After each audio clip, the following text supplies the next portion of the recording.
சஷ்டியில் மிளகு விரதம் இருந்தால் கண்டிப்பாக குழந்தை பிறக்கும். சஷ்டியில் இருந்தால் அகப்பையில் வரும் என்பார்கள். அதிலும் மிக விரைவில் பலன் தரக்கூடிய விரத முறையாகவும் சஷ்டி விரதத்தில் மிக கடுமையான முறையாகவும் கருதப்படுவது மிளகு விரதம்.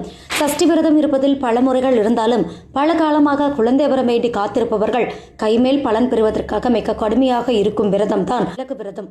அதாவது சஷ்டி விரதத்தின் முதல் நாளில் ஒரே ஒரு மிளகு மற்றும் தண்ணீர் குடித்து விரதம் இருக்க தூங்குவார்கள். இரண்டாவது நாளில் 2 மிளகு தண்ணீர் மட்டும் எடுத்துக்கொள்வார்கள்.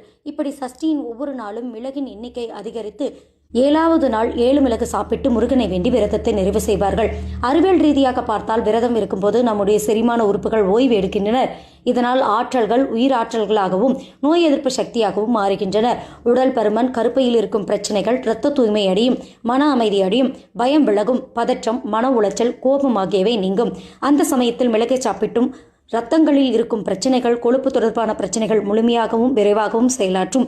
இதனால் குழந்தை பேறு உண்டாவதான அறிகுறிகள் தோன்றும். பிரச்சனைகள் குறைந்து குழந்தை பாக்கியம் விரைவில் கிடைக்கும் என்பது ஐதீகமாக கருதப்படுகிறது.